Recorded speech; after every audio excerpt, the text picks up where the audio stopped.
안녕하십니까. 유교 문화 전통과 한말의 자결 순국을 강의하게 된 서정화라고 합니다. 저는 현재 전주대학교 한국고전학연구소의 HK 교수로 있습니다. 그리고 지금 우리가 진행하고 있는 강좌가 온더라 인문아카데미인데요.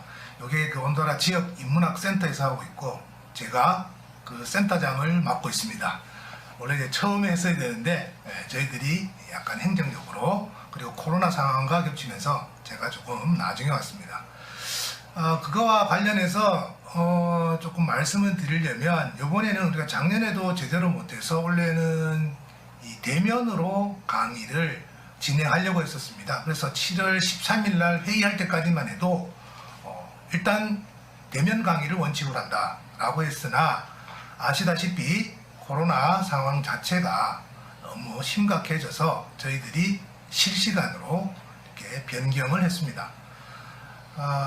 사실은 대단히 조금 아쉽고, 저희들도 준비를 많이 했었는데 그런 면에서 많이 아쉽습니다. 그런데 또 어떻게 생각을 하면요, 뭐 많이들 들으셨겠지만 코로나 이전과 이후 뭐 이렇게 많이 들어보셨죠. 그래서 아마 이런 어떤 실시간 강의나 녹화, 그 다음에 온라인 화상회의 이런 것들이 이제는 우리가 트렌드가 된 것 같아요. 그래서 아쉬운 점도 있지만 어떤 면에서는 우리가 그 트렌드를 미리 따라잡아 간다 라고 하면 조금은 위로가 될 듯 합니다. 제가 오늘 할 강의는 지금 여러 가지가 있고 양도 조금 많습니다. 기존들보다. 그래서 처음에는 이제 우리 강좌를 시작하기 전에 자결 순국에 대해서 조금 알아볼 거고요. 이 자결 순국이라는 것은 제가 시대를 한말에서 일제강점기로 지금 정했습니다. 근데 그때 그러면 우리가 자결 순국이라는 게 어떤 유형들이 있느냐? 죽을 때도 우리가 여러 가지로 자결할 수도 있잖아요. 칼로 찔러 죽을 수도 있고, 물에 뛰어들 수도 있고, 약을 먹을 수도 있고, 뭐 그런 것들이 어떻게 되는지 그런 것들을 한번 살펴보도록 하겠습니다.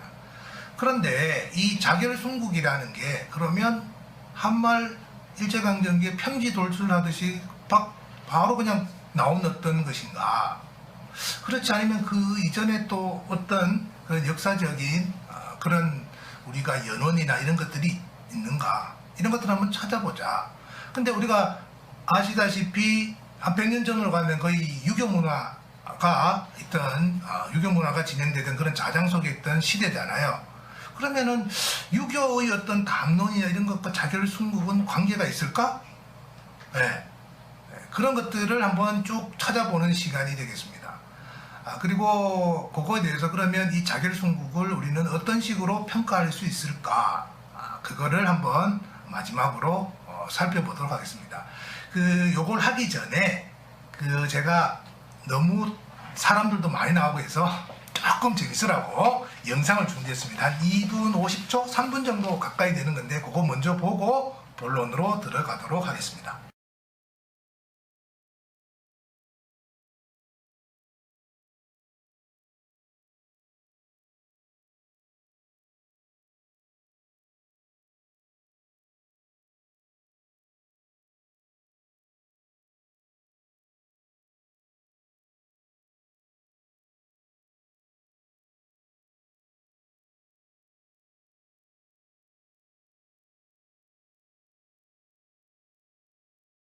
네, 영상 잘 보셨습니까? 거기에 보면 그 자결 순국과 관련해서 우리가 강제병합 뒤에 뭐 46명이라고 하기도 하고, 그 다음에 황현의 어떤 죽기 전에 했던 그런 유언들도 나오고 하는데요. 그런 것들을 한번 여기서 소개한 것은 우리 내용을 상당히 압축적으로 담고 있어서가 아닌가 싶습니다. 먼저 제가 이게 궁망 때 이게 투쟁이라고 했는데, 궁망은 나라가 망한 거예요. 그 다음에 사실 나라가 위기에 처했을 때 이럴 텐데, 사실 방식은 여러 가지가 있을 수 있죠. 무장투쟁도 있을 수 있고요. 우리가 다루고 있는 자결순국도 있을 수 있고, 또는 계몽교육, 교육을 통해서 할 수도 있어요. 그리고 이거는 귀한 사람도 할 수 있고, 천한 사람도 할 수 있고, 남자도 할 수 있고, 여자도 할 수 있고, 늙은 사람, 젊은 사람. 그래서 어떻게 하든지 간에 그때의 어떤 그 희생은 그 자체로 고귀하다고 할 수 있습니다. 그러나 여기서 제가 집중하고 싶은 것은 이제 자결순국인데, 자결순국을 다루기 전에 우리가 그 스스로 어떤 삶을 중단하는 행위라고 했을 때는 자살과 자결, 이 두 가지가 있어요. 근데 여러분들도 자살과 자결하면 약간 어감 좀 다르잖아요. 그죠? 자살 이렇게 하면 사전적으로는 스스로 결정하다, 스스로 죽다, 뭐 이런 거니까 뜻은 별 차이가 안 나지만, 자살이라고 하면 아무래도 좀 더 소극적이고 부정적인 조금 느낌? 우리 자살 순국 이런 말 안 들어봤잖아요. 그죠? 실제로 쓰이고 있는 어떤 것으로 보면, 근데 이제 자결이라고 하면 좀 더 적극적이고 긍정적인 행위로 보이고요. 그래서 가끔씩은 정의에 대한 메시지를 전달하는 강력한 어떤 소통으로 여겨져 가지고 자결한 사람을 열사로 명명하기도 합니다. 근데 이제 우리가 다루고 있는 이 한만 일제강점기 같은 경우에는 사실은 일제에게 경종을 울리기도 했고요. 국민들에게는 독립의식을 고취시켰고, 또 민족적 각성을 촉구하기도 했습니다. 그 밑에 있는 뭐 기려숲이라든가 유방집이나 염제야록과 같은 이 독립운동하던 분들을 기록했던 것인데, 여기에서 자결한 어떤 지사들의 편언 척자, 편언은 조각조각의 말이나 척은 한 글자예요. 완벽하지도 않은 이런 것들을 다 기록한 것, 그게 바로 그 이유가 아닌가 싶습니다. 자결순국의 유형을 보기에 앞서서 우리가 자결순국자를 제가 이제 그걸 좀 찾아봤어요. 찾아보니까 현재까지 한 120명. 그러니까 시기는 이제 단발령 1895년부터 해방 1945년까지인데, 이게 120명이 완벽하냐? 그렇지 않습니다. 현재도 발굴 중이기 때문에 더 나올 수도 있습니다. 아까 소개해드렸던 기려숲빌이나 유방집, 염제야록, 그리고 그 공문전자사료관에 가면 독립유공자 공문록이라는 게 있습니다. 사이트가 있는데요. 그거, 그 다음에 개별 논문 등을 제가 종합적으로 좀 참고해서 얻은 결과입니다. 그래서 거기에서 이렇게 나눠보면, 그 주로 이제 단식이라든가 음독, 자해, 투신, 기타 이렇게 돼 있는데, 자해, 여기 보면 제가 물음표를 쳐놨잖아요. 물음표를 쳐놓은 게, 사실은 자해는 스스로에게 해를 끼치는 거예요. 단식도 해를 끼치는 거고 음독도 다 해를 끼치는 거잖아요. 그래서 어떻게 보면은 자결 자체가 자해인데 굳이 이렇게 해놓은 게, 사실은 여기에 걸맞는 어떤 유형의 어떤 어휘를, 용어를 제가 찾지를 못했어요. 그래서 여기서 말하는 자해는 우리가 목을 매거나 칼로 찌르거나 권총을 자살하거나 혀를 깨물거나 뭐 어떤 신체적으로 직접적인 어떤 이런 것들을 가하는 것을 이제 자해라고 했고, 기타라는 거는 순국했다, 자결했다는 건 알 수는 있는데, 그냥 자결했다 이러면 이게 어떤 유형인지를 잘 알 수가 없는 그런 경우를 기타라고 하겠습니다. 그리고 제가 뭐 단식, 음독, 자해, 투신 뭐 이런 식으로 나누긴 했지만 그게 정확하지도 않아요. 기록에 따라서 김영상이라는 분은 기려숲빌에서 옥중 단식했다고 그랬고, 염제라고 해서는 강물에 투신했다고 했어요. 그리고 이범진 같은 경우에는 공문록에는 권총 자결, 그 다음에 유방집에는 음독했다고 했기 때문에 그 유형도 정확하지는 않습니다. 그런데 이게 완전히 뭐 정확하지는 않지만 적어도 순국의 어떤 유형들이 이렇게 있었다, 이렇게 많은 분들이 있었다 라는 어떤 그 실체 자체를 부정하지는 못할 것 같아요. 그래서 저는 이제 기려숲빌, 그 다음에 공문록을 일단은 기준점으로 삼아서 나눴고요. 보면 아이고야 너무 많죠. 120명을 한차로 나열했는데, 제가 전공이 한문학인데요. 제가 봐도 답답합니다. 여러분들도 답답하시죠? 그래서 조금은 좀 편하시라고 이렇게 한글 버전으로 바꿔봤습니다. 그래도 좀 낫죠, 아까보다는. 네. 그래서 보면 단식이 22명이고요. 음독도 22명, 그 다음 자해 29명, 투신이 조금 적습니다. 10명, 그 다음 기타가 37명인데, 아까도 말씀드렸듯이만 여기 있는 이 꼭 22명, 이게 정확하지는 않아요. 그냥 대충 그 얼개를 볼 수 있는 정도로 이렇게 파악을 하시면 된다, 이렇게 생각을 해 주십시오. 그 다음에 요 이제 단식 자결 유형별로 갈 건데, 먼저 이렇게 하나 말씀드릴 게 있어요. 아까 120명을 지금 다 다루지는 못합니다. 근데 그렇지 않더라도 엄청나게 많은 분들이 나옵니다. 외우지 마세요. 저도 못 외웁니다. 그리고 저도 처음 들은 이 제가 논문을 준비하면서 처음 뵀던 분들도 많아요. 그러니까 그렇지 않고 여기에 전공하지 않은 분들은 더더욱 어려울 거예요. 그래서 앞으로 나오는 이름, 그 다음에 뭐 역사적 전고들이나 이런 것들이 나올 거예요. 다 잊으셔도 됩니다. 자결한 분들이 이렇게 많았다, 유형을 이렇게 나눌 수 있다, 이런 것만 가지고 그냥 제가 옛날 이야기 하듯이 할 테니까 그냥 이런 게 있구나 라고 이렇게 편하게 들으시면 돼요. 이거를 외우려고 하면 제가 논문을 보내드리겠습니다. 더 공부를 하시려고 하면 논문을 보내드릴 테고 파일을 드릴게요. 통째로. 그렇게 해서 지금은 오늘은 그냥 이런 게 있었구나 편한 마음으로 들어주십시오. 그래서 유형별로 좀 설명을 드리겠습니다. 단식 자결 같은 경우에는 주로 이제 집에서 많이 돌아가시죠. 단식은 자기 스스로 하기 때문에 뭐 다른 것도 다 스스로 하지만 여유가 조금 여유라고 하면 조금 실례될지도 모르겠는데, 그래서 주로 집이고 가끔씩은 감옥에서 하는 경우도 있었어요. 유도발이라는 분은 이제 국방 소식을 들었죠. 그래서 자결을 결심합니다. 그래서 선대의 사당에 가서 일단은 아닙니다. 제가 힘은 없고 제가 할 수 있는 거는 목숨을 바치는 일밖에 없다. 그래서 고하는 거죠. 자결하겠다고. 그 다음에 이제 선영은 묘소죠. 묘소에 가서 이제 이야기를 하고, 친구들한테 이 사람들 나는 이제는 이 땅에서 도저히 살지 못하겠네 라고 연결을 하고, 북쪽은 임금이 있는 곳이 북쪽입니다. 북쪽에 내벌을 절한 뒤에 또 시도 지어요. 그리고 그 자손들에게 야 신주 묻어라.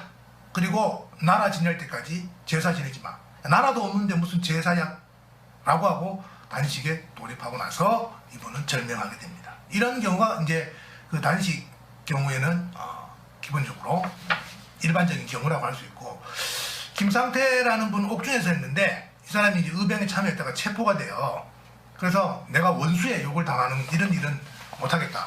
그래서 니네들 주는 밥 더러워서 못 먹겠다 라고 하고 단식을 하니까 일제가 입을 벌려가 강제로 죽을 먹이고 이렇게 합니다. 그러나 그 의지를 꺾지는 못해요. 그래서 며칠 뒤에 며칠 연명 조금 더 하다가 이제 순국하시는 경우, 이게 이제 단식 자결인 거예요. 그 다음에 음독 자결. 음독은 독을 먹는다는 거죠. 마신다는 건데, 사실 이거는 이 한말 쪽에서는 많이 나오는데요. 그 이전으로 들어가면 조선시대나 이제는 음독 자결이 잘 안 나와요. 뭐 그 독약을 드시고 뭐 죽는 경우는 있었는데 왜 그런지 정확하게는 알 수가 없는데, 그때는 이게 국가가 망하지 않은 이런 상황인데 이런 극단적인 거, 우리 왜 뒤에도 나오겠지만 신체 발부는 수지 부모니 불감해상이 효지시하라 이래가지고 신체를 저런 식으로 약이라든가 이런 걸로 하는 거에 대해서는 상당히 꺼렸던 것 같기도 하고요. 어쨌든 여기 나오는데, 김석진은 그 아편을 복용하고, 그 당시에 이제 아편들이 많이 든 아편을 복용하고 돌아가셨고, 송병수는 뭔지 모르겠지만 베개 속에 보고알이 있었고요. 돌아가셨을 때 보니까. 그리고 필동사에는 아편이 있었다고 해요. 그래, 이학순이라는 분은 이거는 아주 좀 독특한 케이스인데, 옥중에서 사실은 약을 구하기가 쉽지 않겠죠. 근데 감옥에서 약을 구해서 음독으로 자결하셨던 분입니다. 그 다음에 이제 자해자결인데, 자해자결이 제일 많은 것 같아요. 목을 매거나 칼로 찌르는 경우가 대부분이고요. 근데 조금 이제 독특한 거는 이제 박성환 이분은 대대장이야. 그래서 군대 해산을 하라고 하니까 그 명령에 불복종해서 권총을 꺼내서 자결을 하셨죠. 그리고 권영화라는 분은 이 사람은 이제 선비 지방에는 있지만 그냥 시골에서 낙향에서 농사 짓던 사람인데 국망 소식을 듣고 기둥에 머리를 들이받아서 자결을 했습니다. 그리고 김원봉과 한영태는 옥중에서 혀를 깨물고 자결을 했습니다. 이거 외에도 이제 더 유형이 많지만 계속 그것만 할 수 없으니까 투신자결. 다른 유형에 비해서 이제 사례가 좀 적은데요. 김도현이라는 분은 이제 국망 때 자결하려고 했었어요. 근데 이게 효가 또 우리가 춤과 효에 대해서 상당히 이게 그 가치가 어떤 게 더 나으냐 이런 것들이 예전부터도 많은 어떤 논란들이 있었고, 또 그게 되니까 부친이 생존해 계셨죠. 그러니까 어떻게 자신의 뜻을 결행하지 못합니다. 부모님보다 먼저 갈 수는 없다 이렇게 하셨겠죠. 그래서 부친상을 치르고 나서 졸곡이면 사무제 끝나고 한 3개월쯤 뒤인데요. 그때 동해로 가가지고 천천히 바닷물에 걸어 들어가서 자결했다고 합니다. 그리고 김금배라는 분은 이게 일제가 우리를 병합하고 나서 회유하려고 야 남작 지위 줄게, 돈 줄게, 뭘 줄게 이렇게 해서 은사금, 은혜롭게 하자는 돈이에요. 지가 하려면. 그러니까 일본 애들 입장에서 우리는 그게 아니죠. 근데 더럽다. 나는 굶어 죽을지언정 그거 안 받는다. 거부하면서 우물에 투신하셨던 경우고, 이승칠이라는 분은 절벽에서 투신했던 거고요. 신석춘 같은 분은 체포된 뒤에 이송되고 있었는데 그때 거기서 탈출해서 다리를 지나가고 있었던 모양이죠. 그래서 다리에서 뛰어내려서 강물에서 투신해서 돌아가신 분입니다.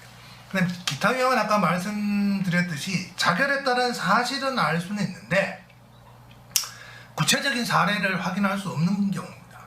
그리고 이 경우도 되게 애매해요. 나철은 대종교 교주로서 이제 민족 종교를 창설해서 독립운동을 하셨던 분이죠. 근데 이분은 이제 도통을 자기 다음에 이제 김교원이라는 분에게 물려주고 폐문 수도하는 겁니다. 그러면서 이제 어떻게 보면 굳이 말하자면 이제 단식이라고도 할 수 있을 텐데 또 이걸 또 단식에 넣기도 조금 애매하고요. 그래서 이런 기타 유형으로 껴봤습니다.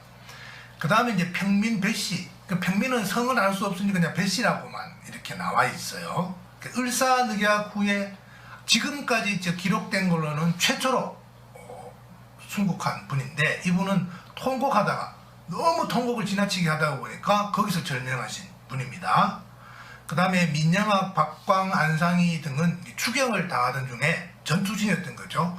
이제 폐색이 짙어지니까 자결을 했던 거고요. 그 다음 서일, 신계관 등은 습격을 포위당해가지고 나는 항복할 수 없다. 차라리 죽음을 택하겠다 해서 자결을 했고, 박향원, 송계명, 이덕상 등은 이제 체포된 뒤에 이제 체포되자마자 바로 니네들한테 끌려가지 않겠다라고 자결했어요. 그러니까 자결했다는 기록만 있고 어떻게 자결했다라는 게 안 나와 있으니까 제가 기타로 뺐는데 아마 대부분 보면 여기서도 보면 거의 자해 쪽이 많죠. 그래서 아마 자해 자결이 가장 많지 않을까 싶습니다. 그 다음에 이제 보면 자결순국의 시기별 비율인데요. 단발령부터 제가 이제 해방까지라고 이렇게 했으니까 그때 보면 역시 이제 일제 을사늑약 1905년에 그 조약 자체가 벌써 그때부터 우리나라 국권이 상실된 거나 마찬가지죠. 사실적으로. 그래서 그때 꽤 많았죠. 그 다음에 병합된 직후. 그 다음에 고종이 1919년 1월 달에 돌아가십니다. 고종이 상을 당했을 때, 우리의 임금이 이제 돌아가셨다. 나라는 이제는 진짜로 망했구나. 라고 이렇게 해서 그때도 많고요. 그 다음에 이제 20년대 때까지 보면, 그러니까 한 20년, 30년대 이전까지 되게 이렇게 많았던 것 같아요. 수치적으로 보면. 근데 그때만 있었던 건 아니고 사실은 30년대, 40년대까지도 물론 무장 투쟁도 있지만 어떤 자결순국의 경우도 계속해서 나타나고 있다. 이렇게 보시면 돼요. 그러니까 우리가 투쟁의 어떤 항거하는 방식으로 자결순국이 어떤 한때만 나온 건 아니고 처음부터 꾸준하게 어쨌든 소극적이지만 계속해서 저항하는 방식들이 이어지고 있었다. 이거를 시기별 비율에서 알 수가 있습니다. 네, 그러면 자결순국의 역사적 연원에 대해서 한번 살펴보겠습니다. 아까도 말씀드렸지만 자결순국은 이게 과연 한말 일제강점기에만 국한되는 특징인가? 그렇지는 않을 것 같거든요. 저는 이제 제가 전공이 한문학인데 저는 이제 고려시대에서부터 전공을 했고 조선시대 그때도 보면 제가 역사적인 어떤 사실이나 이런 것들을 통해 볼 때 자결하는 분들이 많아요. 그리고 임금과의 뜻이 맞지 않아도 사실은 단식하고 자결해서 돌아가시는 분들이 많거든요. 그래서 이건 그렇지 않은 것 같다. 그럼 이전 시대하고 어떤 식으로 연계가 될까, 연관이 있을까 이런 어떤 고민이 있습니다. 그런데 이게 역사적으로 동일한 사건, 동일한 어떤 시대를 사실 만나기가 쉽지 않습니다. 그래서 한말 일제강점기하고 동일한 조건이 있었을까? 그건 찾을 수가 없겠죠. 그리고 사실은 없어야 되겠죠. 저런 조건이 있으면, 그런 조건이 있으면 얼마나 불행한 거야. 지금 앞으로도 절대로 그렇게는 그런 일이 일어나서는 안 되겠죠. 이제는 한 번으로 족합니다. 한 번도 억울한데.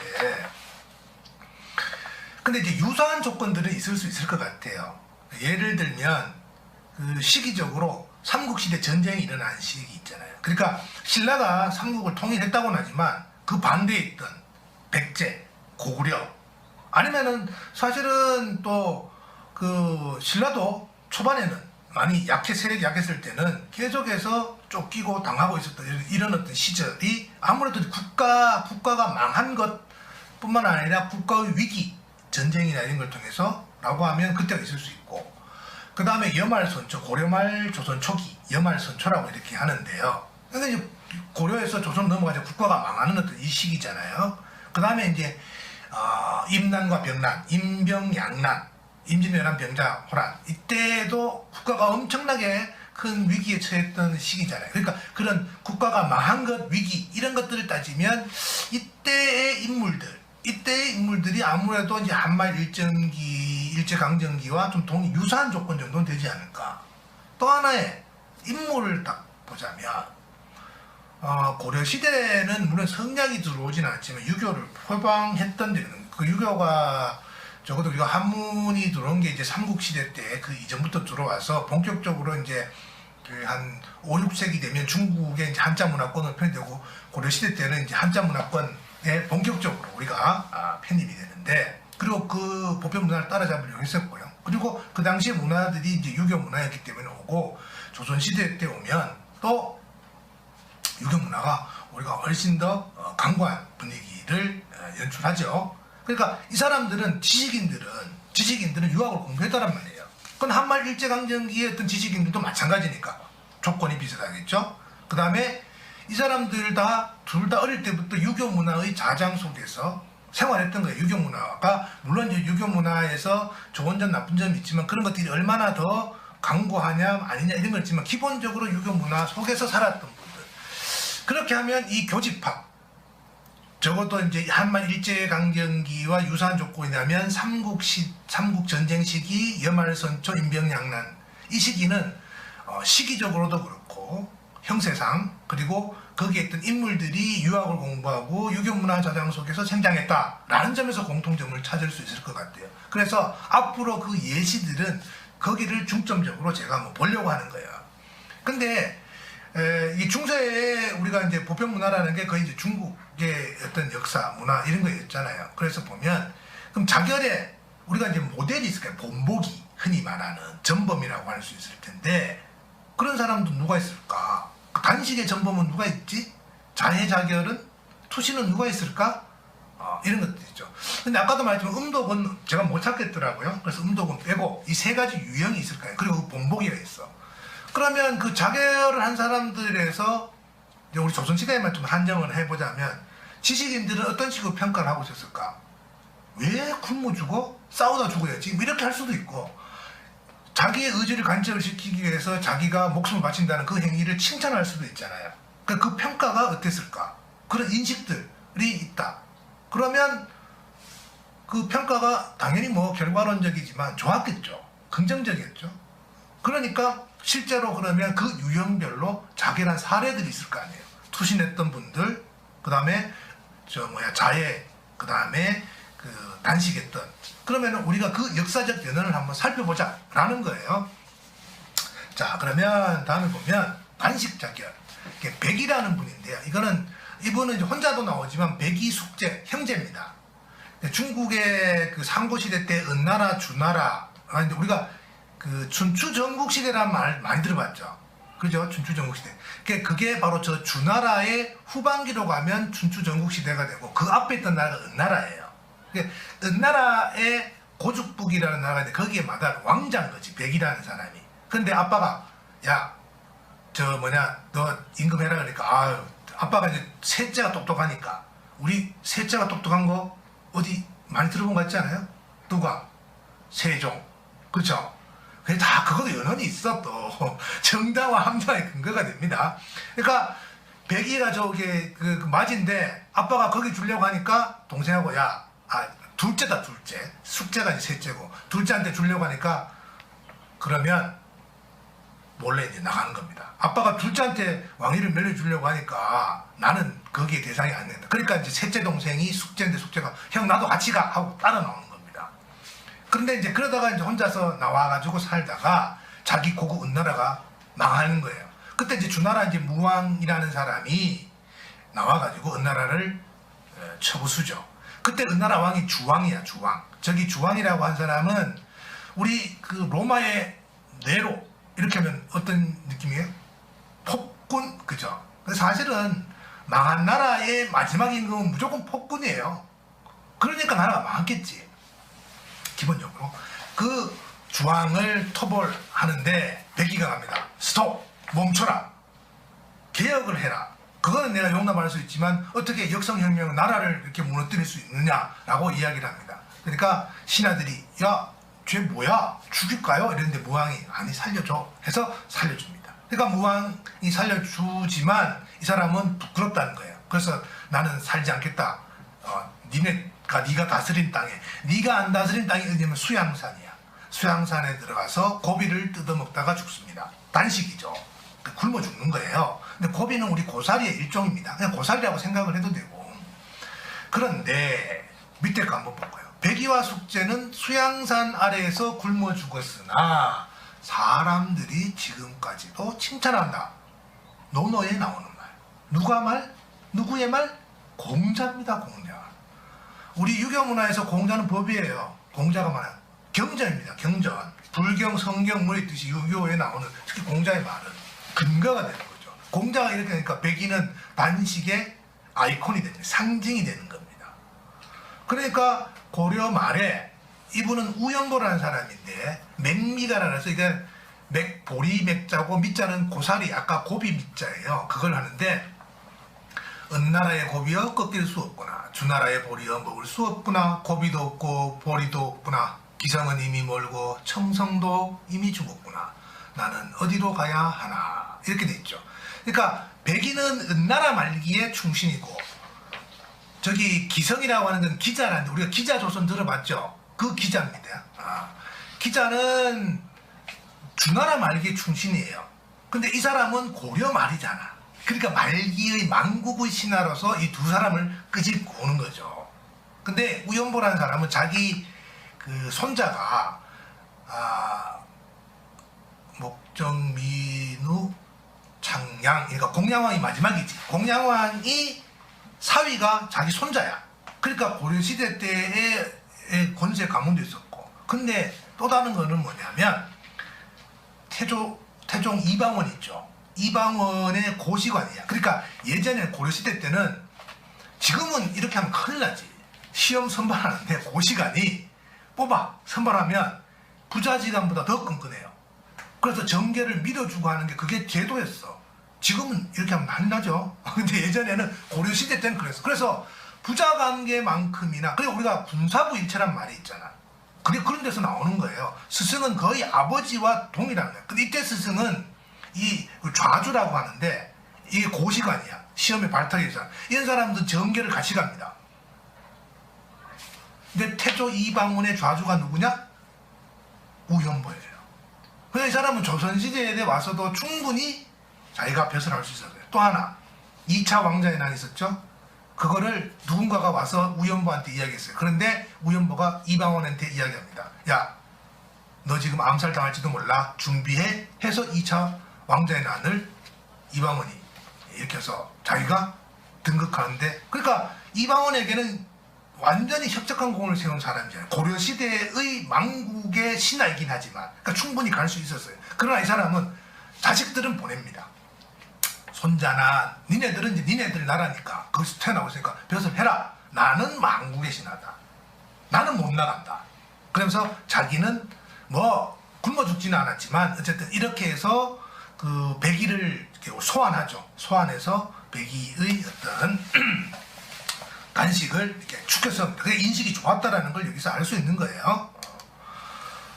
그 다음에 이렇게 보면 여기 이제 그림은 그 다 송나라 때 이당이라는 사람이 그린 건데 누가 백의 같대요?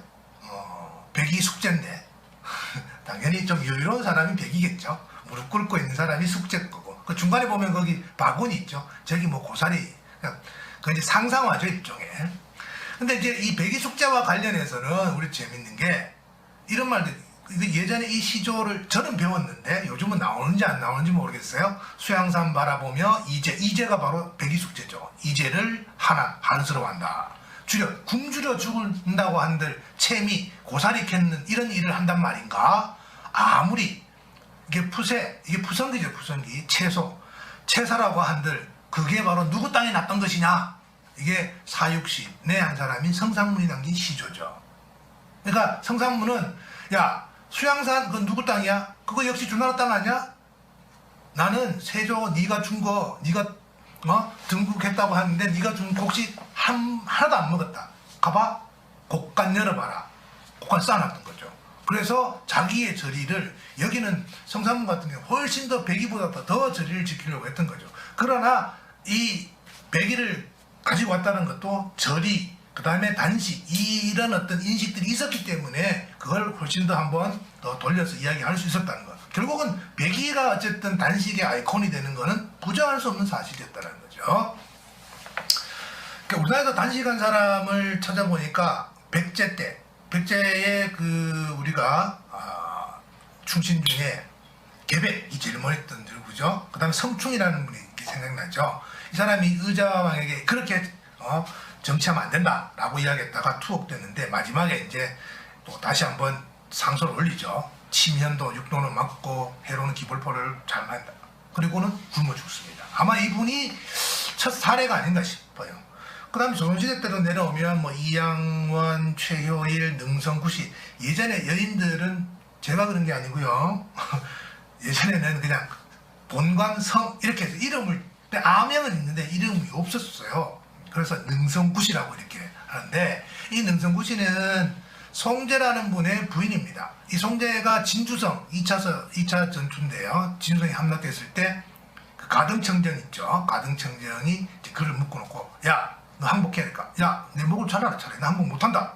라고 해서 결국은 순국을 하는데, 가등청정이 야, 이런 충신이 있었구나 하고 무덤에다가 조선 의사 송제의 무덤 이렇게 하고 나무 같은 걸 이렇게 써줬다라고 하는 어떤 그런 일화가 있습니다. 근데 남편이 이제 그렇게 죽었다라는 순국했다는 소식을 이제 들었을 거 아니에요. 그래서 이분은 이제 단식을 하는데 이런 시를 지었대요. 그러니까 그 한문도 좀 했던 것 같아요. 그 깊고 깊은 진주 남강 축성로를 감아도는데 장군이 순국했으니 저리가 영광스럽도다. 충신의 집안에 충신의 아내가 있는 법이니 원컨대 충신과 함께 생산을 같이 하노라. 저는 사실은 연료, 그 남편이 죽으면 따라 죽어가지고 정려서고 이런 어떤 가장 참 참혹하고 악독한 법이라고 생각을 합니다. 근데 조선시대 때는 그게 엄청난 영광이었어요, 집안에. 그래서 실제로 자살이 아니라 타살도 많았다고 합니다. 그래서 남편이 죽었으니까 어떻게 보면 조선시대 때 그 연료로 해서 열이라고 할 수도 있어요. 근데 제가 여기서 좀 주목하고 싶은 거는 이 28자 한시 중에 충신이 지금 3번이나 들어가. 6글자가 충과 관련되는 거예요. 그러니까 자기가 남편을 따라 죽겠다라는 것을 없었다라고 부정할 수는 없지만 다른 어떤 연료들의 어쨌든 절명이나 자기의 변에 비해 충신이라는 어떤 것들, 충이라는 어떤 덕목이 강조됐다는 것은 역시 어떤 국가의 위난이라는 것을 인식을 했었고, 충이라는 어떤 자기의 어쨌든 나름의 논리를 가지고 있기 때문에 이 부분 능성구시도 사실은 단식 자결의 사례로 들을 수 있지 않을까 싶습니다. 그 다음에 보면 그 전남 고흥에 가면요, 송시 쌍충 일절각, 송시도 송시니까 쌍충은 두 사람이 충성을 바친 사람이야. 아까 송제라는 사람하고 그 사람의 조카인 송덕이라는 사람, 일열, 하나의 열부라는 거죠. 그게 바로 아까 능성구시죠. 거기 맨 밑에 보면 이 사람이 나중에 이제 벼슬을 받아요. 숙부인 능성구시지려 이렇게 돼 있죠. 네. 그 다음은 이제 투신자결인데, 투신하면 이제 구런이라는 사람이 있습니다. 이 사람은 전국시대 사람인데 초나라, 그러니까 지금 양자강 남쪽이에요. 양자강 남쪽에 동정호 주변이라고 생각하면 되겠어요. 그때 이제 회왕 때 3년 되보니까 지금 우리가 하면은 장관급 이렇게 했던 사람인데 참소를 받아요. 다시 또 복귀했는데 그 아들 양왕 때 또 참소를 받습니다. 그래서 그 명나수에 가는데 거기서 이제 명나수 주변에 있다가 이 사람이 유명한 그 시가 어부사라고 있는데, 그러니까 뭐 유어 강담하고 행음택반이라가 뭐 이렇게 하면서 이제 자기가 거기에서 이제 그 벼슬하던 장관이 연못 주변이나 이렇게 그 소요하며 산책하면서 신화 읊조리는 이런 거를 하고 있으니까 얼마나 그렇겠어요. 그래서 결국은 이 사람이 투신해서 죽습니다. 그래서 이 사람은 국가 위기 뭐 이런 건 아닌데 투신 그 다음에 충신, 그래서 충신의 대명사가 됩니다. 이 사람도. 그래서 이 사람이 투신했다라는 그 역사적 사실이 그것만 딱 따와가지고 그게 투신자계라는 거와 연결이 됩니다. 어떻게 되냐면 임진왜란때 박지화라는 분이 있었어요. 이 사람은 행정이 정확하진 않은데 포천에서 돌아가셨다기도 하고 춘천에서도 뭐 돌아가셨다기도 하는데 이 사람은 이제 투신자계를 했는데 투신한 뒤에도 물속에 있어도 단정하게 손을 모으고 꼿꼿하게 앉아 있었다고 합니다. 물론 이제 버전이 여러 가지가 있는데 이런 버전도 있어요. 근데 이제 투신 전에 나무를 깎아가지고 두보의 시를 써. 두보의 시를 쓰는데 뭐냐면 갈매기는 본디 물에서 자니 무슨 까닭으로 너무 슬퍼하랴. 무슨 까닭으로 그렇게 크게 슬퍼하랴 이렇게 돼 있죠. 그러니까 물에서 잔다라는 것은 투신한다는 걸 의미하는 거죠. 그래서 그걸 갖고 온 거예요. 근데 이 사람이 이제 그래도 글을 남겼으니까 문집이 수함집이라는 게 그 이민서라는 분이 이제 그렇게 이야기를 하는 거죠. 당시 위급한 나라 상황이 굴평에 살던 초나라보다 심했으니 나라가 망하는 것을 참아 볼 수 없던 것이 굴평과 무엇이다. 굴평은 굴언입니다. 그러니까 이 사람이 투신자계라는 걸, 박지화가 투신자계라는 거를 굴언을 소환해서 연결을 시키는 거죠. 그 다음에 여기 보면 그 사진에 보면 그 왼쪽 위에 있는 게 이제 굴언이에요. 그리고 오른쪽 큰 그림이 이건 나중에 후대에 그린 건데 굴언이 그 강가를 산책하면서 이제 시를 읊조리는 그런 거고 그 밑에 보면 또 한 분이 나오죠. 노중년이라는 분입니다.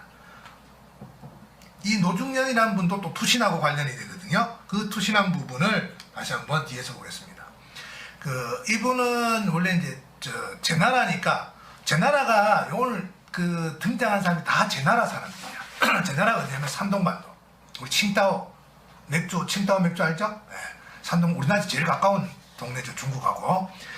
거기에 많이 있는데 그때 이제 그 진시황의 진나라가 이 사람이 조나라의 장관가 있었는데 거기를 포위를 해요.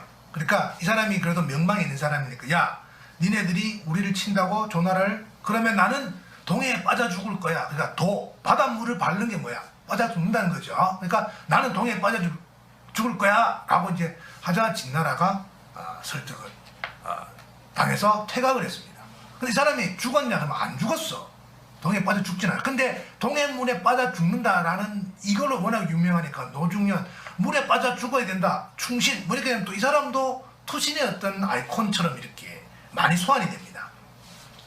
실제로 도웅이라는 분은 이제 고려가 망하고 나서 이 사람은 바다를 밟고 이거 바다에 빠져 죽겠다는 거예요. 언제든지 나는 죽겠다라고 바닷가에 살았대 항상. 그 다음에 조선에서는 이게 사막사 있죠. 그 윤지, 보달제, 홍익한 이 사람들을 그 칭송할 때도 뭐냐면 바다를 밟는 대의들. 그러니까 이 사람들이 바다하고는 관련이 없지만 그러니까 충신으로서 어쨌든 목숨을 바치면 다 바다를 밟는다는 표현을 했습니다. 그런데 실제로 보면 그 빠져 죽으면 이 사람들에 대해서도 투신하여 자결하는 어떤 이런 것들이 여러 가지가 나오는데 이렇게 되니까 투신, 충신 뭐 이런 것들과 해서 노중년 그 다음에 그 굴언이 소환이 되고 투신 자체가 어쨌든 하나의 충성하는 어떤 행위가 되는 거죠. 그래서 진주성 전투를 예를 한번 들어볼게요. 진주성의 어떤 첫 번째 전투는 3대첩이니까 승리한 전투야. 근데 두 번째가 문제입니다. 두 번째가 93년에 1년 뒤죠. 일본 애들이 요 외놈들이 일을 박박 간 거야. 그래서 20일부터 29일까지 한 열흘간 나오는데 대대적으로 공격을 감행합니다. 그런데 28일 큰 비가 내려. 비가 내리면 뚝이 무너지겠죠. 그래서 그쪽으로 난입을 합니다. 무너진 성벽으로 난입을 해서 이 당시에 많은 분들이 거의 전멸하다시피 합니다. 그 당시에 이제 김천일, 최경애, 고종호 분들은 치열하게 대항하다가 촉성로에서 투신 자결합니다. 이 외에도 사실은 청나라가 강화도를 함락해서 이돈서, 구원일 이런 분들도 투신을 했고요. 우리가 다루고 있는 시대보다 조금 앞이죠. 우리가 95년이니까 87년에 송배곡이라는 분은 야, 우리가 더 이상 가망이 없구나 라고 하고 의관을 정지하고 사당에 참배한 뒤에 강에 투신해서 자결한 이런 사례들도 있었습니다. 그러니까 투신의 어떤 사례들도 지금 본 것 같이 많았습니다. 요거는 보면 우리가 기록한데요. 2차 진수성 전투를 나타내는 거예요. 첫 번째, 두 번째가 다 이제 그런 것 같고, 그 다음에 지금 보면 초상화인데 김천희, 그 다음에 최경희 초상화고, 그 다음 거는 이제 고종우라는 분의 이제 초상화입니다. 그 옆에 있는 거는 고종우라는 분이 그러니까 93년에 돌아가셨는데 1587년에 진사사, 이게 그 감사인사로 가는 사신 배삼익이라는 분을 송별할 때 보낸 시입니다. 문집에 남아있고, 요게 그 고종우의 친필 유목입니다. 그 시의 내용이고요. 그래서 한번 갖고 와봤고, 자, 그 다음에 자해자결. 왕촉, 혹시 왕촉이란 말을 이 사람에 대해서 들어봤어요? 우리 그 스태프님들 들어봤어요? 못 들어봤죠. 근데 바로 할 겁니다. 이 사람도 명망 있는 사람이야. 근데 폐급이라고 되어 있는데 제가 한자로 보면 그림 화자를 돼 있어요. 그래서 이게 발음이 두 가지 다 나는데, 사기에도 어떤 데는 발음을 획이라고 하기도 하고 어떤 데는 화라고 하고 두 개 다 뭐 다 있어서 그냥 폐급으로 갖고 왔어요. 화업인지 획인지 정확하지 않지만, 이게 연나라에 또 유명한 장수가 악이라는 사람인데, 이 사람도 제 나라 사람이 아까 산동반도라 그랬죠. 제 나라를. 그래서 왕촉이 또 있으니까 왕촉한테 그러죠. 야, 우리한테 한번 와봐. 회유를 합니다. 오면 돈 엄청 줄게. 그리고 오면 집이 오면 한 가구가 한 5명, 6명 산다면 한 5, 6만 명. 근데 지금의 5, 6만 명하고 인구가 또 다르겠죠. 한 전주시장 내지는 전북도지사 이렇게 될 수도 있고, 정확하게 모르겠어요. 엄청난 어떤 부와 명예를 주면서 회유를 합니다. 그러니까 왕촉이, 이 말은 여러분들 다 들어봤을 겁니다. 충신은 두 임금을 섬기지 않고 연려는 두 지하비를 섬기지 않는다. 들어봤죠? 이분이 왕촉입니다. 목을 메고 자결했어요. 그 다음에 이제 보라색으로 지금 이렇게 보이는 거는 그 두 번째 줄에 보면 공양왕이 망하는 때를 당한, 공양왕이 망할 때에도 이미 회급처럼, 회급 나오죠? 회급에 왕촉이 살았던 거죠. 회급처럼 목숨을 버리지 못해. 그게 왕촉처럼 죽지도 못했다는 거야. 태조가 일어날 때에도 수양산, 아까 백이 나왔죠. 백이처럼 굶어 죽지도 못했다 라는 어떤 이야기를 합니다. 이거는 길제, 고려시대 때 사문이라고, 목은 이색, 포은 정몽주, 야은 길제 이렇게 라고 하는데, 이 사문의 길제라는 사람이 태상박사니까 지금의 꽤 그 학술원 회원 정도 되는데, 근데 정치적 권력도 있는 아주 중요한, 근데 그거를 내리니까 이분이 사양을 합니다. 나는 망국의 신하로서 그 왕촉처럼 죽지도 못했고요, 나라가 새로 섰을 때 백이처럼 굶어 죽지도 못했어요. 난 자격이 안 돼요 라고 해서 사양합니다. 여기에 지금 왕촉이 소환이 되죠. 그 다음에 보면 요거는 이제 우리 오륜행실도 많이 들었죠. 거기 보면 그 제가 손을 잠깐 내밀게요. 여기 보면 왕촉절두라고 돼 있죠. 왕촉이, 요거는 목두자입니다. 목을 매다, 끊다는 데.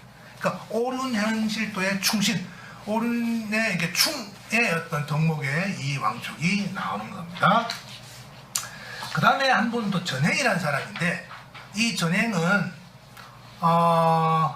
여기도 또 제나라입니다. 야, 오늘 그 제나라 지금 시리즈인데, 시리즈 산동반도 칭따오 맥주가 나오는 제나라입니다. 제나라의 이 전행이라는 사람이 자기 조카가 전광인데, 전광이 왕이었어요. 죽었어. 누구한테? 한신한테. 한신은 다다익성으로 유명한 사람입니다.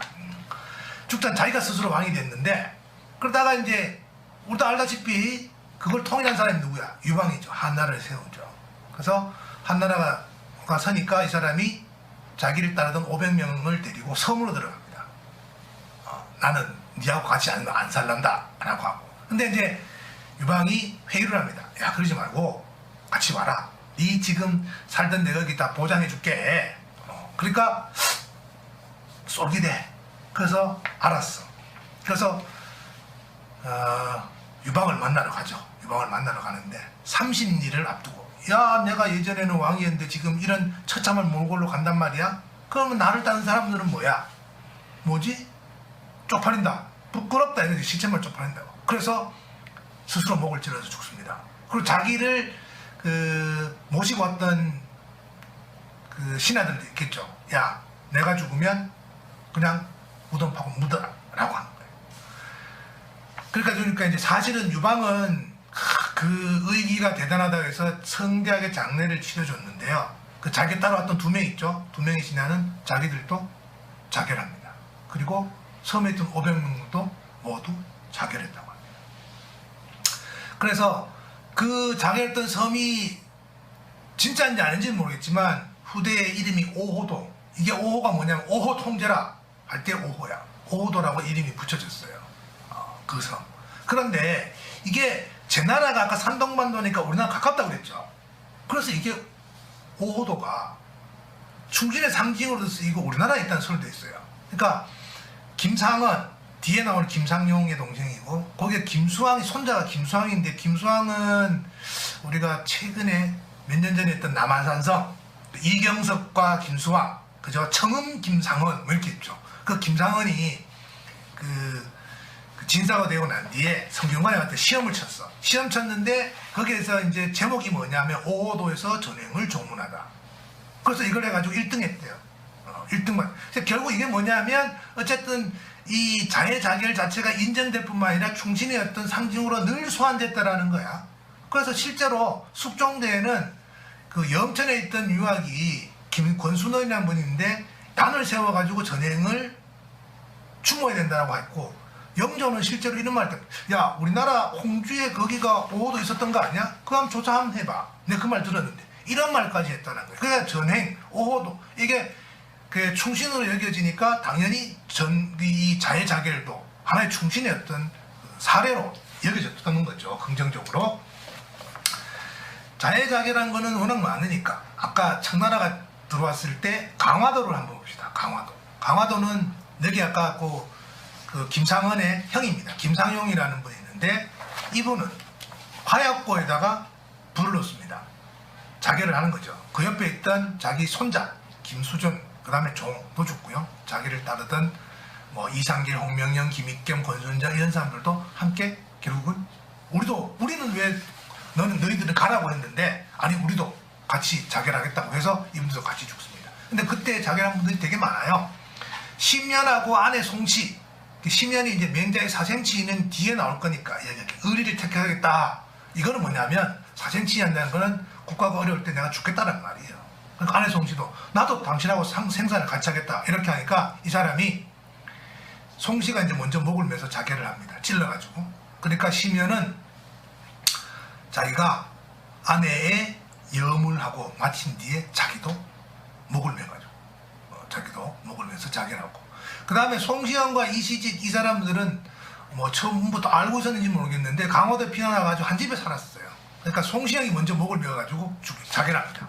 그러니까 이시직이 그 송시영을 곡하고 그 다음 종에게 구덩이를 2개 파라고 합니다. 그리고 송시영을 묻어주고 자기도 활시로 목을 매서 자결합니다. 그 나머지 하나는 종 보고 자기를 묻으라고 한 거죠. 이런 어떤 자결 사회가 있었다는 거예요. 이거는 이제 김상용이라는 분의 초상화고요. 강화도에 가면 아직도 지금 선원 김선생 순의 의리를 위해서 국가의 의리를 위해서 순전한 것을 기념하는 비라는 게 이렇게 남아 있습니다. 자, 그 다음에 이제 자결 순국과 유교 담론입니다. 이제 우리가 조금 정리하면 여기 거는 이제 내용이 조금 어려워요. 왜냐하면 경전 구절도 앞에 건 사례니까 사실은 옛날 이야기처럼 이렇게 들으면 되는데 그래서 아까 우리가 이제 단시 그 다음에 투신 자해 이런 어떤 그 본보기 그 다음에 사람들의 인식 실제 사례들 좀 살펴봤고 그러면 국가가 위난에 처했을 때 이게 죽음 목숨을 바칠 수 있다 이런 것들은 유교의 어떤 것들하고도 관련이 있을까 유교 담론들 한번 보자는 거죠. 처음에는 이제 문명인의 자부와 자존의식이라고 해서 사실은 여러분들 잘 알겠지만 우리가 이제 동방예의지구 그 다음에 소중화 표현은 저는 뭐 좋지는 않습니다. 어쨌든 문화적인 강국 동아시아 이 보편 문화에서 문화적 자존의식이 대단히 강했던 어떤 그런 나라였다는 것은 확실하거든요. 실제로 문화적 성숙도도 그 정도 있었고 그런 어떤 거에 그런데 이제 단발령이 일어나죠. 단발령 하면 우리가 내 목을 자를 수는 있어도 머리카락을 자를 수는 없다고 이런 거, 그다음 아까 했던 뭐 효지, 시야, 이게 불가매상 이런 식으로 이야기했잖아요. 그러니까 신체 자체를 우리가 그 밑에 보면 부모가 온전하게 낳아주셨으니 그 얘기 제2에서 나오는 요 부분이죠. 여기 보면 부모가 온전하게 낳아주셨으니 자식이 온전하게 돌아가야 된다. 그게 효도라는 거예요. 근데 이거를 조금 더 확장해 보자는 거.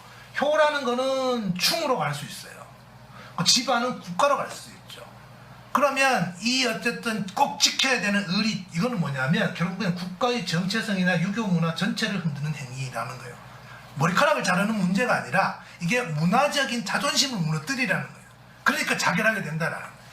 그래서 게다가 얼마나 우리가 저기냐면 우리가 사실 혈연은 부정할 수 없잖아. 그래서 혈연적 기원 우리가 당군조선을 두고 있습니다. 그죠? 그런데 문화적 기원은 기자를 두고 있어요. 왜냐면 기자가 동쪽으로 와가지고 우리 기자조선 있죠. 아까 거기에 그 백이하고 나올 때 기자 잠깐 나왔었는데 이게 왜냐하면 우리가 중국의 어떤 보편 문화는 일찍부터 받아들여가지고 문화 강국이다라는 것을 끄집어 가지고 소환하려고 하니까 기자를 소환할 수밖에 없는 거야. 그래서 그 기원을 기자에서 찾고 있는 거죠. 그리고 오랑캐가 되는 거에 대해서 공자가 이런 말 했죠. 뭐 우리가 관중이 우리를 이렇게 구해주지 않으면 머리를 풀고 옷깃을 왼쪽으로 했을 것이다. 왼쪽으로 하는 게 오랑캐의 풍습인데, 그래서 문화적 자존감이 무너지는 거에 대해서 공자까지도 이렇게 이야기를 했다는 거예요. 근데 우리가 중화의 어떤 문명을 우리가 청나라가 들어서고 나서는 우리가 대를 이었다라고 생각을 하고 있는, 그런데 이 단발령이라는 사건이 촉발되면서 우리의 문화적 자부와 자존의식이 무너져 버린 거죠. 그러니까 살 수가 없는 거예요. 그 다음에 보면 요거는 김중근은 이 당시 구한말의 화가인데요. 풍속을 이렇게 많은 식으로 해서 당시 어떤 모습들을 잘 알려요. 단발하는 모양 이렇게 돼 있죠. 그 다음에 오른쪽은 사진이고, 요거는 이제 그 을미의병, 단발령 때문에 을미의병이 일어나잖아요. 기폭제가 되는 거죠. 그 을미 그 사변, 뭐 그 다음에 단발령에서 이제 을미의병이 갔는데, 이거는 지금 요때 을미의병이라고 하기도 하고 정미의병이라고 하는데, 요거 사진은 워낙 많이 나왔어. 특히 그 미스터 션샤인 거기서도 많이 나오는 유명한, 그래서 관련이 돼서 한번 가지고 와봤고요. 이게 이제 그러면 우리가 이제 실제로 그러면 자결했던 분들하고 이런 어떤 문화적 자존의식 이런 것들하고 이런 분들이 직접적인 아니라 이런 분들이 그 평상시에 이런 언급을 한 게 있나 한번 찾아보자라는 거죠. 이응재라는 분 단식을 했어요. 그래서 거기에 대해서 김복환이라는 분이 얘기했죠. 그 점점점 이렇게 한번 볼게요. 온 세상이 짐승이 되어도 진실로 남들을 흥기시킬 거고 온 세상이 오랑캐가 되어도 더욱더 중화를 일으킬 것이다. 이분이 그렇다는 거죠. 이봉환이 한번 단식을 했는데 동방예의지국인 우리나라가 갑자기 이렇게 오랑캐로 변할 수 있단 말이야. 머리카락을 지킬 수 없겠구나. 이게 머리카락과 문화적 자존심 연결이 되죠.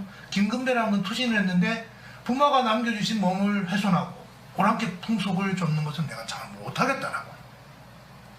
그 다음에 김영상이라는 분은 단식하면서 차라리 내가 이 머리가 없어질 적은 같은 하늘을 이고 어찌 차마 이 마음을 가질까. 동방 500년 종사에 누가 관중처럼 아까 좌임의 옷깃을 왼쪽으로 하는 거예요. 좌임을 면해줄까. 아, 희망이 없다. 그러니까 이게 단순히 머리카락이 자르는 게 아닌 거예요. 우리의 자존심과 정체성을 무너뜨리는 것. 실제로 이런 분들이 이걸로 단식을 했냐? 그거는 알 수가 없지만 이런 의식들을 가지고 있었다는 것은 분명해 보이죠. 본인들의 언급들이 있으니까. 이거는 이제 아까 투신했던 김근배라는 분의 초상하고요. 그 사람이 이제 임명장이야. 성균관 박사라고 돼 있죠. 성균관 박사. 성균관 박사니까 지금 말하면 국립대학교 교수입니다. 지금의 국립대학교는 다르죠. 그때는 국립대학교 한 개밖에 없었으니까 대단한 어떤 학식이 있었다고 볼 수 있습니다. 자, 그 다음에는 사의식의 각성과 실천인데, 지금 말하면 지식인이라고 해요. 그러니까 우리가 사대부 하잖아요. 사대부 할 때 대부는 이제 벼슬에 나서 관직을 받은 사람은, 사는 벼슬이 없는 사람이라고 할 수 있죠. 그러나 우리가 지식인이라고 했을 때는 꼭 관직에 나갈 지식인이 아니잖아요. 그죠? 그래서 유독 이 선비에 대해서 우리가 강조를 많이 합니다. 유교 문화에서는 처신과 임무 등을 많이 강조하는데, 여러분들 살신성이란 말 들어봤죠? 공자가 한 말이에요. 여기 나오는데 제가 한번 좀 설명을 해볼게요. 지사, 그죠? 지사와 인은 보면 살기 위해서 인을 해치는 게 아니라 자신의 몸을 해쳐서 인을 이룬다고 했잖아요. 그러니까 목숨보다 더 중요한 게 있을 때 목숨을 충분히 바칠 수 있다는 거야. 그 다음에 여기 보면 견리, 이익을 보고는 의로운지 아닌지를 생각을 하고, 그 다음에 위급함을 보고는 수는 줄 숫자야. 그 다음에 요거는 생명, 내 목숨을 생명을 준다는 생명을 바친다는 거죠. 그러니까 요게 여기서는 지금 요게 똑같은 말이, 요거는 공자가 한 말이고 요건 공자 이제 자장이 하는데, 여기는 견이 치면 위급함을 보고는 명을 바치고, 우리 치명적이다 할 때 여기서 나오고 치명적이다. 견득, 얻음을 보면 말이 똑같죠. 그래서 목숨을 바치는 거에서 이거의 논어의 이 구절을 가장 제일 잘한 게 뭐냐? 이거는 누구 글씨게요? 손 보면 알겠죠? 누군지 손 모양 보고 안중근 의사예요. 안중근 의사가 논어 구절들을 되게 많이 썼어요. 그러니까 견리사의, 여기 오를 의자예요. 나자 아니야. 오를 의자. 견위 수명. 그러니까 이런 어떤 사에 대한 어떤 의식들이 상당히 각성했었고, 아까 요거 방송에 나왔던 건데 제 버전으로 한번 읽어보겠습니다. 워낙 유명한 거라서. 황현이 이제 죽기 전에 나는 죽어야 할 의리는 없다. 다만 국가에서 선비를 길러온 지 500년이 되었는데 나라가 망한 날을 당해 한 사람도 국난에 죽는 자가 없다면 어찌 통탄스러운 일이 아니겠느냐. 내가 위로는 하늘로부터 타고난 양심을 저버리지 않고 아래는 평소에 읽은 글을 저버리지 않고 영원히 잠들어 버린다면 참으로 통쾌함을 깨달을 것이니 너희들은 너무 슬퍼하지 말거라. 근데 이제 보면 그 음독을 하는데 바로 안 돌아가셨던 것 같아. 근데 그래서 이제 나중에 이제 그 음독하고 나서 동생이 와서 하니까 마지막 유언으로 그래요. 참 저는 그 부분이 여기서는 안 적었는데 너무 그 담백하고 솔직한 어떤, 그래도 동생한테 그래. 야, 내가 있잖아 죽으려고 하니까 약을 먹는데 한 두세 번 정도는 내가 먹어야 되나 말아야 되나 망설여지더라. 마지막으로 돌아가시면서 그 말을 했어요. 동생한테. 얼마나 초연합니까? 농담을 한 마지막에 돌아가시면서도 그 의기. 그래서 저는 이게 워낙 유명한 구절이기도 하지만 저는 그 부분을 좀 되게 감명 깊게 읽었는데, 자 이거는 지금 보면 아이고야 이게 옛날 거 무슨, 이게 멸천왕현의 사진입니다. 왼쪽이. 오른쪽은 그 한말의 초상화의 대가 최용신이 그린, 아까 김금배 선생도 요 풍이 똑같죠. 아까 김금배 투신했던 초상화입니다. 사진하고 비슷하게 생겼죠. 그 맨 마지막에 보면 이게 절명식, 돌아가시면서 가시기 전에 지은 시를 4수를 지었는데 그 중에 3번째 시입니다. 난작 인간 식자인, 식자인이 글자 아는 사람이 지식인이잖아. 인간 세상에서 식자인, 지식인 노릇하기 어렵구나 라고 하는 그런 남겼죠.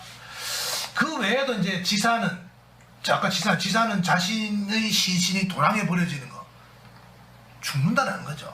용사, 군인이야 군인. 자신의 머리를 잃을 것을 늘 생각한다라는 겁니다. 그런데 우리가 한번 봅니다. 이시원이라는 분은 병인양육 때 돌아가시긴 했지만 맹자의 이 구절을 엄청 늘 암송하고 다녔다고 하고요. 안병찬이라는 분은 자해를 했는데 을미의병을 했다가 투옥됐어요. 그래서 칼로 목을 찔러. 근데 그 피로 이 구절을 썼대요. 대단하지 않습니까? 최우순이라는 분은 은사금을 거부하면서 살림지기도 안 하는데 내가 살림지기보다 못하단 말이냐 라고 했는데, 살림지기가 어디냐면 요 구절 바로 앞에 나오는 거야. 그러니까 살림지기 그 1화까지는 내가 다 설명 못 드리겠고 결국 이 말을 했다라는 거예요. 김지수라는 분도 은사금을 거부하면서 제자들에게 이 구절을, 니네들 언제든지 우리의 뜻, 선비로서의 어떤 각성, 처신 이런 것들에서 목숨을 바칠 수 있어야 돼 라고 했다라는 거죠. 그 다음에 이게 사생치인데, 사생치는 여기는 손수가 붙어도 되고 안 붙어도 돼요. 맹자 원문이 이렇게 돼 있어요. 버릴 사자야. 의를 버리고, 삶을 버리고 의를 버리면 안 되지. 의리를 택하는 거야. 물고기 요리가 있어요. 곰벌바닥 요리가 있어. 선택을 해야 돼. 뭘 해야 되냐. 나는 곰벌바닥 요리를 먹어보진 못했는데 곰벌바닥 머리가 비싸다고 하니까 먹어보고 싶잖아요. 우리 그런 거 있잖아. 짜장면을 먹어야 되냐 짬뽕을 먹어야 되냐. 오죽하면 짬짜면이 나왔겠어요. 그죠? 그런데 둘 중에 하나 선택을 해야 돼요. 자, 살아도 돼. 근데 구차해. 근데 의리를 지킬 수 있어. 죽는다면 친일파가 돼야 돼. 살 수 있어. 이 경우. 그 다음에 나 국가를 위해서 죽어서 나 이 독립을 위해서 큰 힘이 안 될지도 모르지만 작은 미랄이 될지라도 이게 내 그 싹을 틔울 수 있는 미랄이 되도록 해보겠어 라고 의리를 위해서 죽겠다. 머리상으로는 당연히 의리를 택하겠죠. 근데 이게 사실 쉽지 않아요. 제가 만약에 그 상황에 처했다, 여러분들은 어떨 것 같습니까? 가족들 다 있고 결혼해가지고 뭐 결혼 안 해도 부모님도 있고 뭐 애도 있고 배우자도 있고 쉽지 않잖아요. 그러니까 그럴수록 더 대단한. 그래서 이게 결론은 정해져 있죠. 구차한 삶을 버리고 의리를 택한다는 겁니다. 맹자에 나오는 거예요. 그러니까 이건 좀 다른 일이지만 저 택당 이식이라는 분은 강화도에 순절하는 사람들을 이렇게 이야기하잖아요. 곰발바닥과 물고기의 취사를 결정했다. 뭘 했냐? 곰발바닥과 물고기의 요 내용을 이야기하면서 의리를 택했다라는 것을 이야기하는 거죠.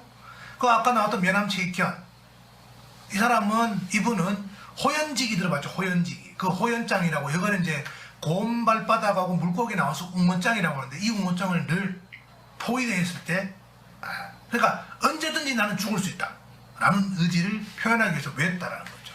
그래서 이근주라는 분을 한번 보겠습니다. 이근주라는 분은 경술국지 소식을 접하고 나서 자결을 결심합니다. 근데 아까도 그랬지만 항상 우리가 걸리는 게 효와충은 늘 상충하고 있어요. 근데 큰형이 하는 게 효가 아니지만 아버지가 안 계시면 형이 부모님 역할이니까 효도인 거야. 근데 큰형이 회갑이야. 그러니까 못 죽는 거야. 마지막에 회갑을 치러야 된다. 그래서 회갑을 마친 뒤에 자결을 결정합니다. 근데 이분이 평상시에 웅어장을 읽을 때면 무릎을 치면서 탄식을 했다라는 거야. 그 탄식을 했다는 게 나도 언제나 저런 일이 있으면 내가 저런 경우를 만나면 나는 실행하리라. 어떤 그런 의지를 나타낸 거겠죠. 이거는 이제 포스터 이근주 선생을 그리는 거고, 그 다음에 이제 면함치익현의 초상화 2개고, 밑에는 이게 지금 그 대마도로 압송될 때의 사진이라고 합니다. 자, 그 다음에 우리가 이제 그 하나를 조금 더 보면, 우리가 성리학하면 되게 관념적, 그리고 도, 그죠? 도가 뭐냐? 정의를 잘 할 수도 없어요. 사람마다 다를 수도 있고, 그 도가 뭔지는 모르겠어요. 그러나 이게 우리가 성리학을 도학이라고 할 정도로 도에 대해서, 도는 영원히 불변하고 끝까지 가는 거기 때문에 국가는 망할 수도 있는 거예요. 그래서 도에 대해서 우리가 죽어야 됩니다. 도를 위해서. 그러니까 이거는 맹자가 한 말인데, 천하가 도라는 게 있을 때는 도로서 몸을 따는 것은 도를 닦으라는 거야. 그죠? 근데 도가 없다.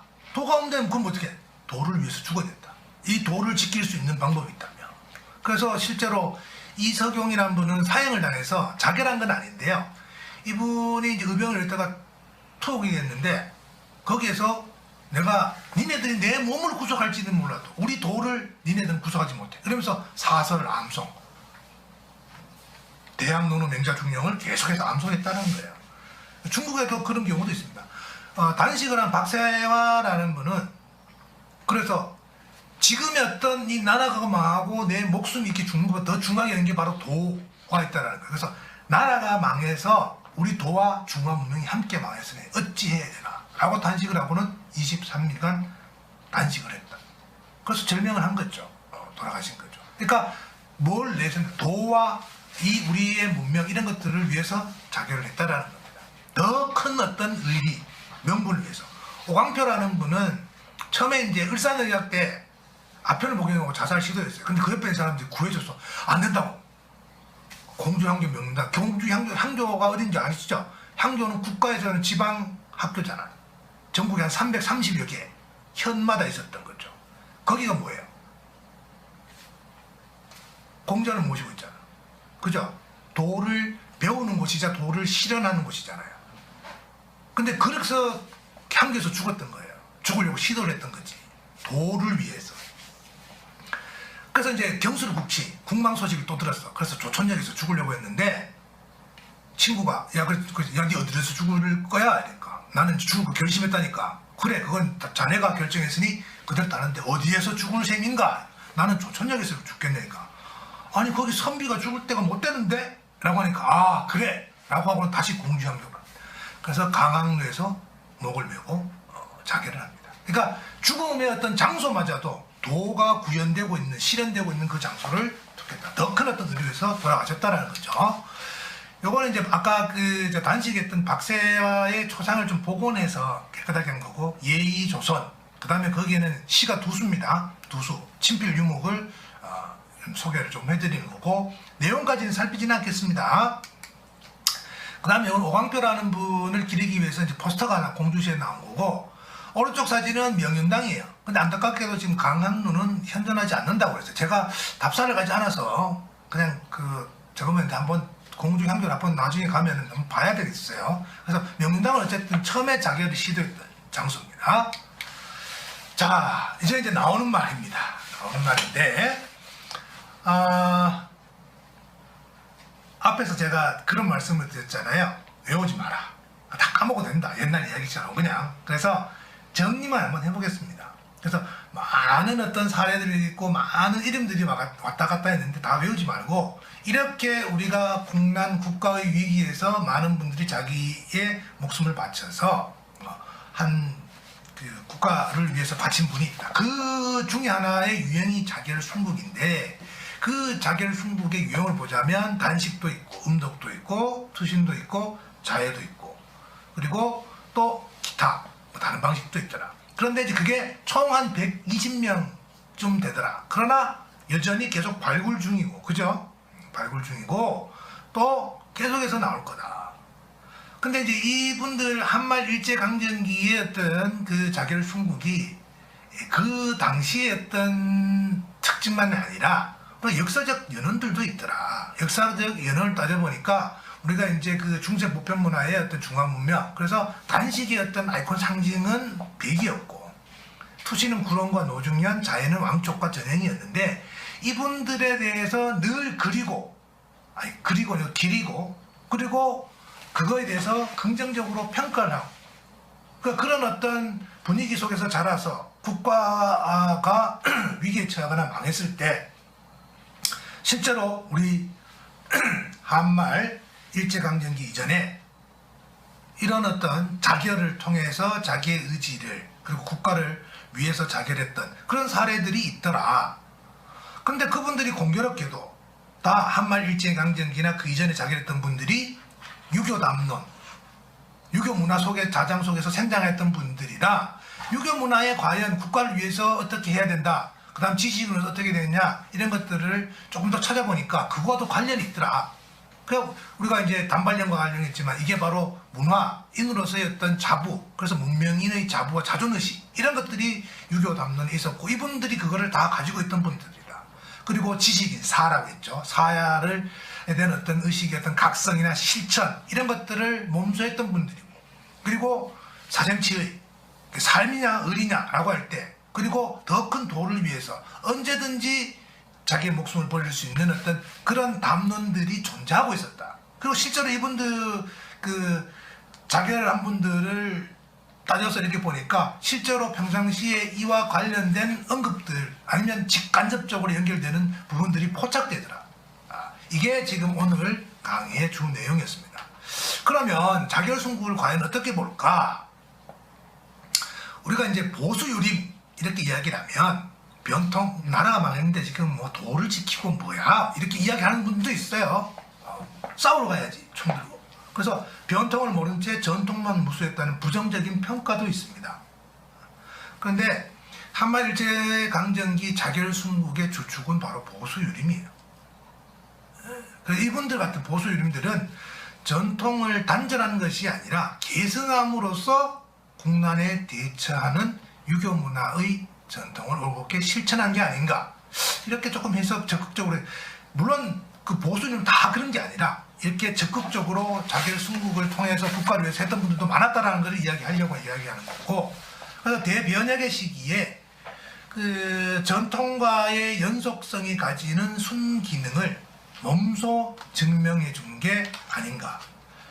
또 달리 생각을 하면 이분들은 어떤 자결순국의 전범을 따라가고자 했던 일종의 발악이었어요. 뭐 나는 뭐뭐 되려고 워너비 누구 뭐 이렇게 가려고 했던 분인데 지금은 어떻게 이 사람들이 본보기가 돼서 우리들한테 귀감이 된다라고 생각을 합니다.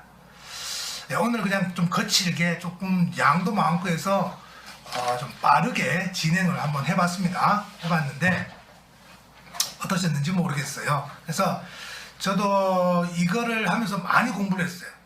제 논문에 가장 많이 각주를 단, 왜냐면 사례들이 많으니까 논문에서 주석을 많이 단 논문이 아니었나 이런 생각을 하면서 저도 많이 공부를 했고, 여전히 저도 피상적으로밖에 알 수가 없습니다. 하지만 이걸 하면서 다시 한번 우리가 그 국난에 처했을 때, 위기에 처했을 때 우리 지식인들이 했던 어떤 행동이나 이런 것들을 보면서 숙연한 또 반성도 되고 앞으로도 다짐도 해보게 됩니다. 네, 오늘 강의는 여기까지 하겠습니다. 경청해 주셔서 감사합니다. 그리고요, 네,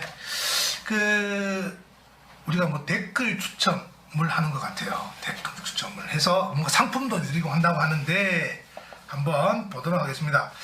이게 여기서 저 댓글 중에서 이렇게 보면 될까요?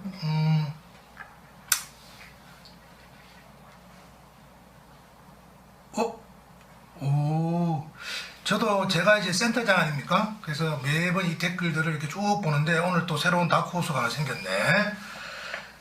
이예진이라는 분이 황년의 마지막 유언이 저도 인상 깊습니다. 인상 깊어야 돼요. 제가 사실은 조금 연기는 못하지만 저도 뭐 하려고 했는데 많이 이렇게 달아주셨네요. 오늘 그러면 이예진이라는 분에게 제가 보니까 지금 그 댓글 추첨을 한 분 정하면 되나요? 2명? 그러면 또 한 분은 조금 여기 전현주라는 분도 계신데 이분이 적극적으로 많이 하시긴 하지만 제가 센터장의 직권으로 너무 덕점하는 건 좋지 않나 이런 생각을 해봅니다. 그래서 봅시다. 조금 길게 이렇게 달아주신 분 중에 누가 있나? 오늘 보니까 거기 중간에 김호건이라는 분이 있네요. 이분 그러니까 김호건, 이예진 두 선생님은 우리 그 센터로 메일을 남겨주시면 우리 스태프들이 뭐 약소합니다만 소정의 상품을 보내드릴 겁니다. 네, 오늘 끝까지 제가 다른 때보다 조금 길었죠. 그래도 원래는 5시 한 30분까지 하려고 하다가 조금 빨리 달려봤습니다. 다시 한번 경청해 주셔서 감사드리고요. 앞으로도 우리 인문아카데미 뿐만 아니라 우리 센터에서 하는 모든 행사들 우리 스태프들이 되게 열심히 준비하고 있습니다. 많이 도와주시면 고맙겠습니다. 네, 오늘 강의를 이걸로 마치겠습니다. 고맙습니다.